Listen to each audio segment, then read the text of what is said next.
Hi, I'm Loretta Bush, President and CEO for Authority Health. Today, I'm going to be talking about a topic that is very much near and dear to my heart. On June 5th, America celebrated HIV Long-Term Survivors Day.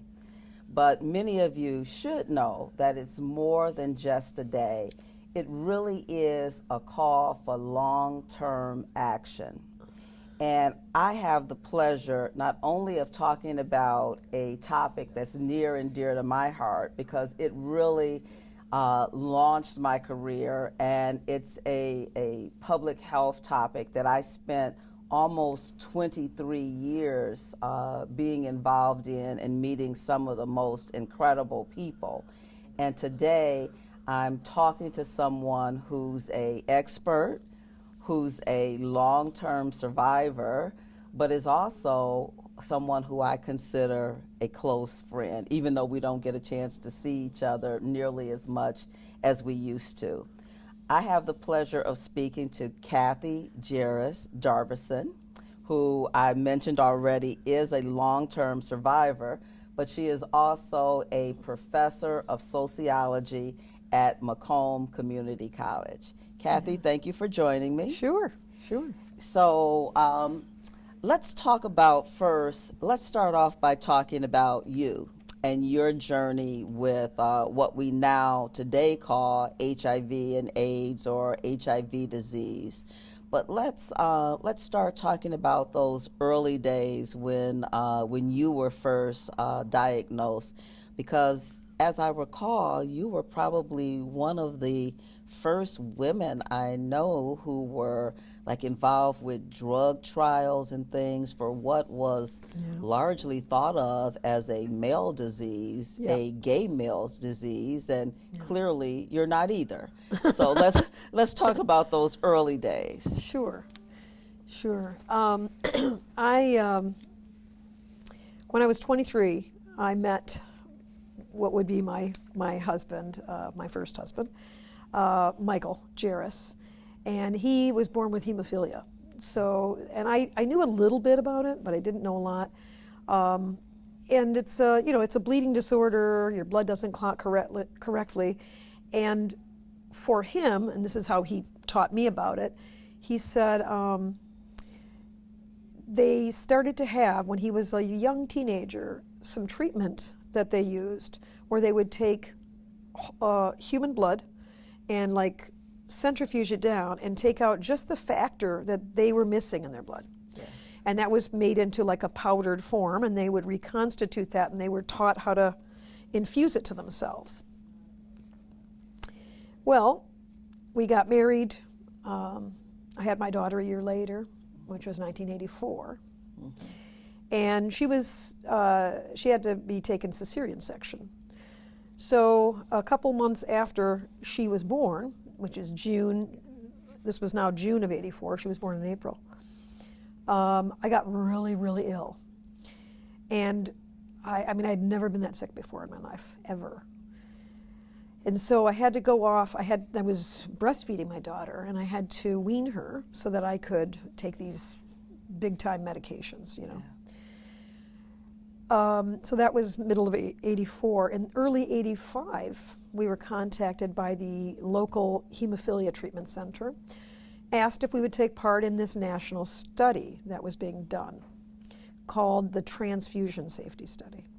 Now, you have to remember that as a person with hemophilia, like my husband was, he had been used to these studies his whole life because hemophiliacs had to come in very often for their care. Sure. So they were a great group of people to use for studies. Okay, so he was used to being involved in growth studies, dental studies, whatever. Mm-hmm. And so he was like, sure, okay.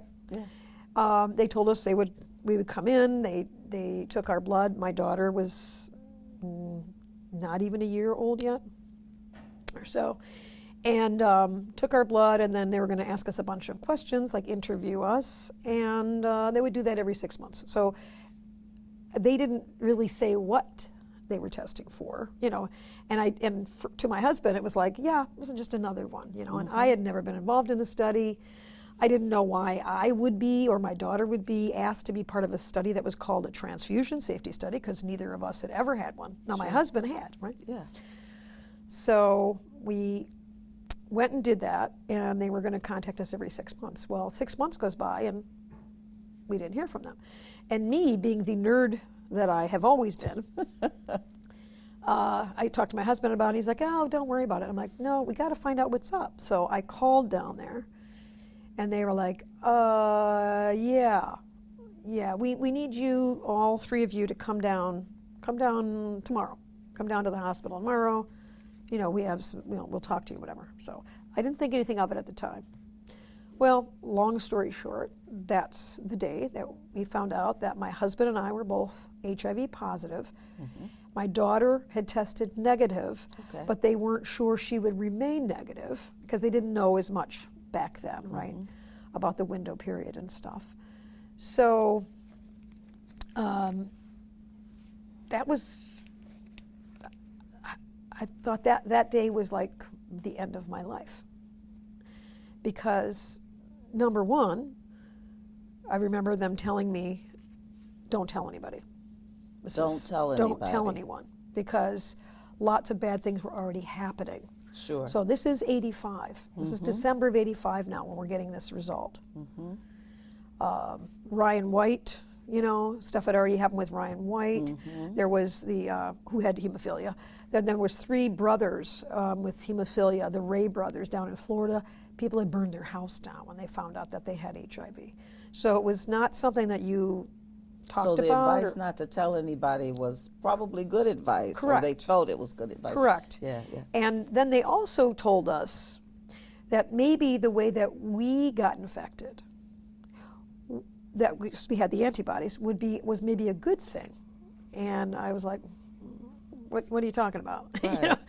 And they said, well, because the medication that my husband used, as I said, was centrifuged down, put in this, powder that had to be reconstituted, So they said, well, maybe that's really a protective factor for you guys. So that's what they told us. And of course, that's what my husband grabbed onto, right? Hope, right? Because the other thing they told us that day is people that tested HIV positive, most of them died within 18 months to 2 years. My daughter was 1.5 years old at that point. They told us to find somebody to raise her, but of course, don't tell anybody that you have this. But find someone to raise her. So that's really a difficult thing. Right. Yeah, and then of course, my husband also, once we left there, he didn't want to talk about it. It was like it was a non-something. And I, of course, as women always do, I've got a million things going in my brain. That was 85. I made it to 1989 when I basically had what I would call a breakdown. My husband wouldn't talk about it. I'm concerned about it. My daughter, we had her tested a couple more times. She was negative, so I knew she was okay. And Kathy, as I recall, there was no treatment or anything between 85 and 89. So that was really just kind of making it through. Maybe some people were trying to eat better or do some here's the thing. things. This is what I found out about the study that we were involved in. It was a prevalence study. Now remember, I didn't know anything about anything back then. About studies, about really medical, I just didn't know any of that. And a prevalence study is only to find out prevalence in the population. How much? Yes. Yeah. So they used the hemophilia community because they figured, well, they've been exposed to the blood supply their whole lives, blah, blah, blah. So it was strictly a prevalence study. There was nothing therapeutic they could do for you. There was nothing. There was not a lot of really good information even, answers to the questions that I had a million of, right? Do you think that was probably why they didn't even bother to call you back and tell you? Because it was we're just counting at this point. And they were overwhelmed because what they found when they did these tests within the hemophilia community, that over 95% of the people with bleeding disorders were infected with HIV from the blood products that they had been using to keep themselves from bleeding to death. Right. Yeah. So the miracle drug that was supposed to save their lives was now infected doing them the all. opposite. Yeah. Yeah. Yeah. So that's why, like I said, I kept this secret. I mean, I could only keep this secret for so long. It was eating me alive. Mm-hmm. And the other part of that was because we had to keep it a secret, my family, I mean, like, our family was very, very close, right? We were the huggy, kissy kind of family, you know. Because I knew that I had HIV and Mike had HIV, we would either decline from going to big, you know, family events because we weren't sure about a lot of stuff. That's right. Then, and of course, they told us, oh, no, it's not passed that way, it's not casual, but they didn't know. Right. They couldn't say for sure. Kathy, I remember those days. It was like we weren't sure about saliva, Right. you know, weren't Right. quite sure about tears. Exactly. There was kind of the whole nebulous body fluid type but then became, you know, it finally kind of zeroed in on some more specifics. But of course, in our culture, to talk about, you know, to really get down to semen, vaginal fluid, and blood, you know, it took a minute because we try to play around with words like semen and vaginal fluid, and we were using such broad terms. Exactly, and they were also looking at initially they were looking at it as groups of people, like risk groups, not risk behaviors, not what people were doing, but what their label was. Yeah, I guess. because remember when we first started, Haitians were a group. It was the 4-H club. The 4-H club. Haitians. Yes. Homosexuals. Right. Hemophiliacs and heroin users. And heroin So they called it the 4-H club. The 4-H club. I remember that. Yes. Yeah. Yes. So yeah, it was like I said. So that period of time from the time we found out to the time that I finally couldn't take it anymore, because like I said, I had to keep this secret from my mom and my dad. You know what I mean? It was just my family. It just got to me, and finally I just couldn't take it anymore. And my husband was like, maybe you should talk to somebody down at the treatment center, you know. And just at that time, they had hired in a part-time social worker to work with the families. Because you got to remember, it was only people like me, the nerdballs, who called back to say, what's up? Right. That knew. The other family, they didn't know. Nobody told them. So here they are. Here's all these women married to men who have hemophilia, who have HIV, and because of the laws, right, privacy laws, the medical staff people were not allowed to tell the wives that their husbands had HIV. So the wives didn't know, and they didn't know their own status. Because they wouldn't know anything about it. They wouldn't have known anything about it unless their husband said, hey, you know, this is what's up. And of course, most of them didn't tell their wives because they were afraid, right, that they would be, you know, it was not something you wanted to tell people. It was. There was a lot of there was stigma, of course, shame, of course, and labeling. Those labels, you know, if you're, you know, you have HIV, you must be gay, because it was all about the gay thing. Right. Well, the hemophiliacs. Right. Well, yeah, or you had to have done something wrong. Right. It was you were a bad curse. person. You were a bad person in some Absolutely. way. It's God's punishment. It was God's punishment in some way. I had people tell me that to my face when I was doing HIV education. That it was God's punishment. God's punishment. Yeah. Oh, I definitely remember those days. So let's fast forward a little bit then, Kathy, because again, I remember you and one other woman. Let's get to kind of like the treatment days, because you were brave enough, if I recall this right, to go into a drug trial. Yes. And I'm thinking, these two women, because, you know, a lot of times people are afraid to go into drug trials. And phase 1 trials? Phase 1 just after the monkeys and the dogs. I know. So there's the monkey, there's the dog, and then there's phase 1 trials then for there's humans. Kathy, That's who right. says, okay, I'll sign up for that. Okay, so let's talk about what that means and stuff. Okay. Because, you know, many people are afraid of drug trials. A lot of times people only think it's communities of color. But it's to come after the monkey and the dog. Yeah. Let's talk about that. Okay. My cousin at the time, he actually worked for Upjohn. Okay. And he let my mom know that they were running some AIDS drug trials, and they were now allowing because they had never before allowed women Right. into the trials. Mm-hmm. Most trials don't like having women in there, especially women if they're in their, childbearing years, because, what if this happens? What if that happens? What It's if just you too get much. pregnant? What if They you don't. They don't want that. Yeah, they right. don't want that. Mm-hmm. So he let me know. He's like, they are having women in the trials if you are interested. Well, my husband had just died in October of '92. Yes. I find this out in like January of '93. I was not doing well health-wise, so the stress of my husband's illness and his death, and there was some therapies there at the time, but they were monotherapies, just one medication. Was there AZT at that point? Yeah, we had, even my late husband, Michael, had started taking AZT, but Right. it was, again, one of those medications that was on the shelf, didn't work for what it was made Right. for, and then they tried it, maybe this will help, Right. I remember the excitement Yes. of AZT. Yes. I really. Because up to then there was nothing. There was nothing. People were dying, and they were just, please, please, please, do Something. something. Yeah. And during the Reagan administration, there was no even acknowledgement, let alone research done Right. on HIV, because, well, it's only people that we don't really care about. Right. Right?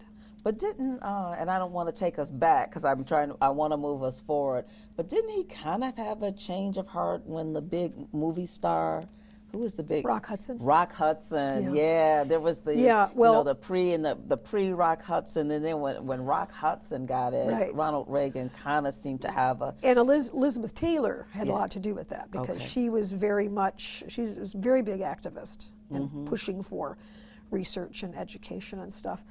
But it really wasn't until Ryan White, the 13-year-old little, kid from and Indiana. his mother is just and when amazing. they kept him, when the school system said he couldn't come back to school, the ACLU got involved and said, do you want to go back to school? And he's like, yeah, he just got a death sentence. He's like, all I want to do is, go to school and be able to, So that made national news. That changed the dialogue. That changed the conversation around HIV, because now people were like, oh, look at this poor kid. It wasn't his fault, it was anybody's fault. But, people are very judgmental. Oh, that's right. They didn't care about drug users, Right. People didn't care about Haitians getting it. They just, that's not me. So I Right. don't have to worry about that. Right. But, and it's amazing when we look over the course of time historically, when bad things happen, we always look for the guilty and the innocents. Sure. Even, in every pandemic, and when bad things happen, we Yep. look for the innocents and the guilty, and either, we're all innocent when, we're Viruses at the are mercy. viruses. We're at the Yeah. mercy of viruses, Virus doesn't care. bacteria, Yes, which has really been played out with COVID. That's a really good example. That's a really good example, right? That's a know? really good example. But Yeah. even that, we look for sometimes the guilty, why won't you listen? Why won't you do this? Sure. But Sure. the monkeys and the dogs, Kathy, let's talk about it. Let's get to Okay. it. So I joined this drug study. It was, I was quarantined in the hospital. There was a small group, I think there was 6 men, and in my drug study, there was only 1 woman, which was me. Mm-hmm. There had been another woman who I knew locally here from Detroit area. I'm blanking on her name now. Anyway, she had also gone in the drug study, and then I let my friend that I was friends with, I met through the women's support group that I started here in Detroit area for women dealing with HIV stuff. I had met her, we weren't close friends then, but I said, I'm like, you called her up, I'm like, you need to get part of the study, because part of the study was all the medication, of course, was given to you for free. Yes. And you were being followed by the doctors, the researchers, so you had your medical care also free. And that's a big deal, because people, people with either no insurance or not very good insurance, and I knew this particular friend of mine, she was working as a waitress. She didn't have health insurance. So I was like, you should, this is what you should do, and they paid you to be involved in the study. They paid you. Yeah. So I'm like, yes, I was a guinea pig, okay? And I will tell you, I was in quarantine for 11 days. I was hooked up to a heart monitor 24/7 for 11 days. And you know how that stuff takes off all your skin and they kept moving it around? Yep. Oh yeah, I looked like a spotted leopard or something over here. So heart monitor 24/7. I had 52 blood draws in 11 days. 52. That's a lot.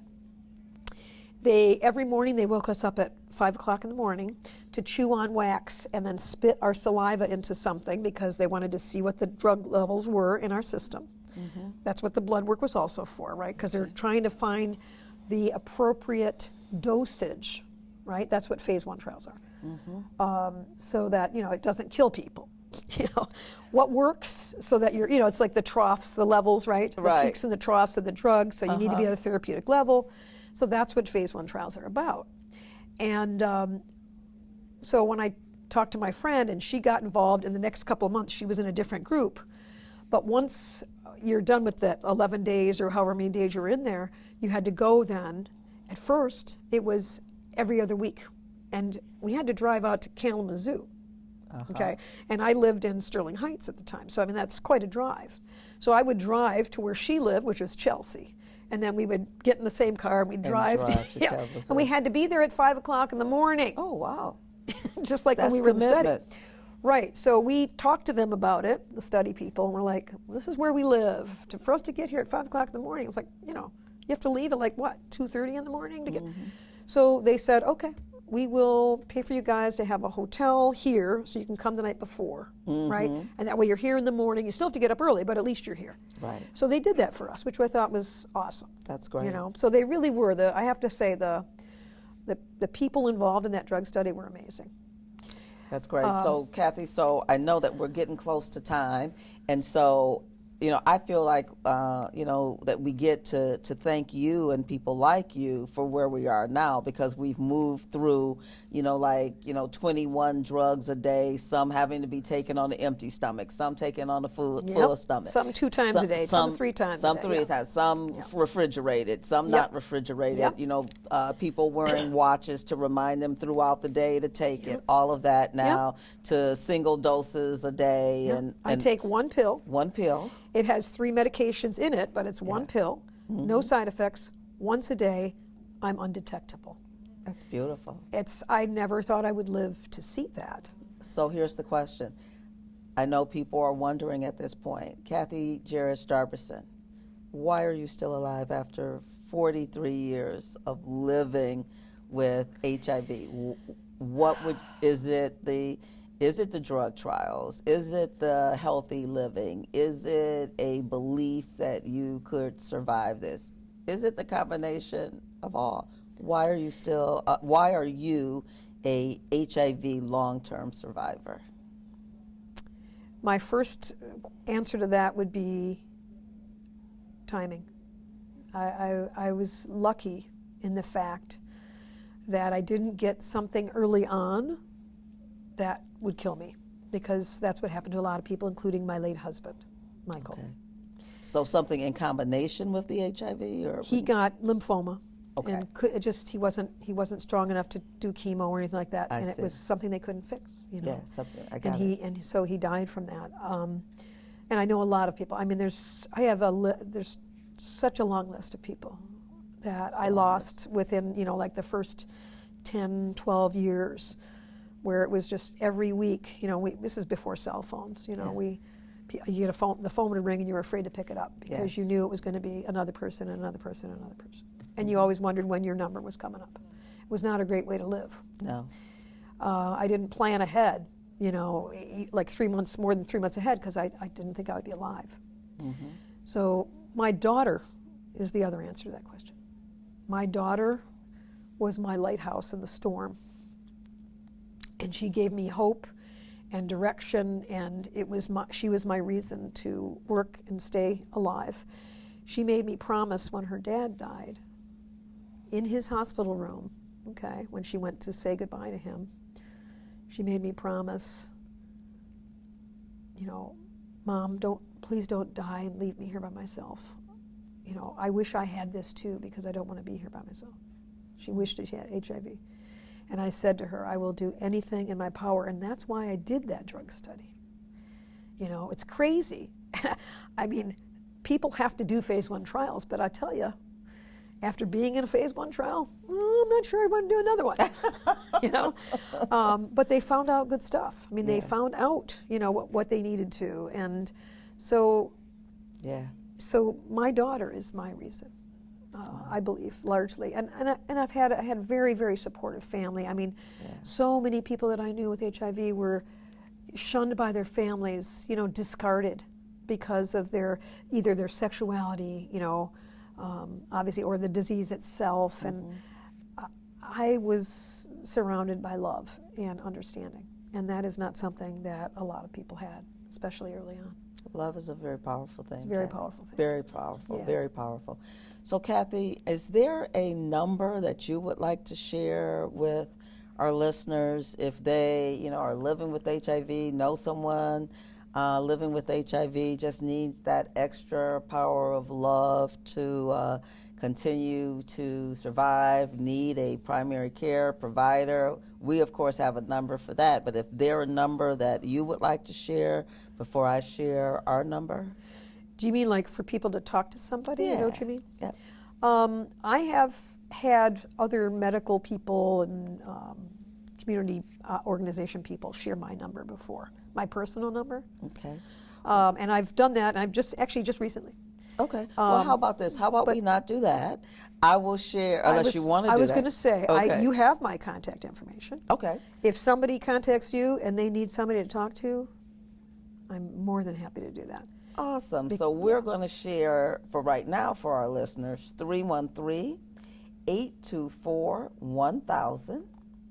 And then we will take it from there, and we will put you in touch with either Kathy Gerus-Darbison, or we will connect you with others. Call our number if you're looking for a primary care provider, or we will connect you with other individuals who will help to guide you through this whole issue of HIV long-term survivor, someone who you can talk to and help you share this journey. Kathy, my last question is, there's HIV, but then there's also aging. When you and I met, we were probably both in our late 20s, maybe possibly in our early 30s. We are still extremely fabulous, but we are no longer, if I do say so myself. Yes, we are. But, I like that.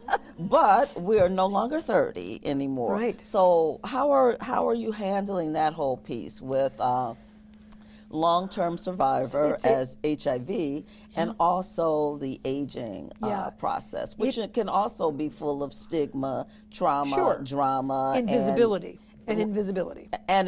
I do feel like people don't see me now as an older white lady, you know, whatever. There's a cajillion of those. So the aging thing, I mean, I have attended different conferences, workshops and stuff, specifically about HIV and aging, because I wanted to know what I needed to know. Again, the nerd in me needs to know that. And I've taken lots of steps to, you know, hopefully stay healthy. Yeah. But I have had, since menopause, postmenopausal, lots of physical changes, health changes, and some of those are just aging. Yeah. But when you have HIV in your body, as long as I have, okay, and my daughter just turned 38. Oh, that's so exciting. So that's how long I've had HIV in my body. So it's easy for me to remember. The HIV does so much damage.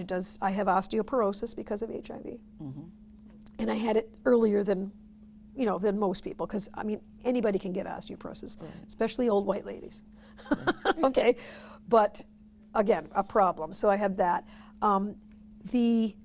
The challenges that I see, like I said, and I've talked to lots of people in regards, there's the chronic inflammation with HIV, and that means like inside your body. So I have developed food problems.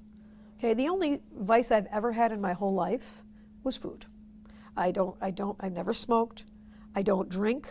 I mean, okay, maybe, I don't know, champagne, a little bit of champagne at New Year's or something. I don't drink. And I never ever did any kind of drugs, and I mean any kind. So food was my thing. Yeah. And now, and it's largely because of this chronic inflammation because of HIV. I can't eat gluten. I can't eat soy. Okay, so that takes out my bread. I love bread. Yeah. You know, so it's so now I have, so as I'm getting older and I'm still in good shape because I try to, you know, do stuff that keeps me limber, flexible. Yes. But I'm finding that for me is the bigger challenge. And again, there's not a lot of people talking about this. It's not, you know, like, I can talk to my friends about it. I don't mean it that way. Yeah. But in general, for aging and HIV, it's so nice that you're doing this, you know, this kind of stuff to let people know that, yes, HIV is not cured yet. No. And there's a lot of people living with it. And a lot of us are old now. Yeah. You know, I never thought I would be this age. Yeah. I'm 64. Never thought I'd reach it. You know, I thought I would be dead again. 2 years, maybe 5 years. That was the Right? narrative Right. then. So it's amazing to me that I've lived this long to be here. Like I said, be able to take one pill once a day, Yeah. be undetectable. So I think, you know, we just all have to, and I do. I try to eat. Now I have to. Yeah. Your body is telling you That's right. what you have to do now. That's right. Well, Kathy, that's an amazing ending to an amazing story. Whoever thought that you and I would be sitting having this narrative? One pill a day, 64 years old, a daughter, 38 years old, Yeah. living 38 years. But we heard the message loud and clear. It's not cured. It's not gone away. Right. Still take your precautions. But you can live. You can not only live long, you can thrive, you can survive. Yeah. And Kathy Gerus-Darbison is a perfect example of someone who is a long-term survivor. Thank you so much for joining us. We will see you next time.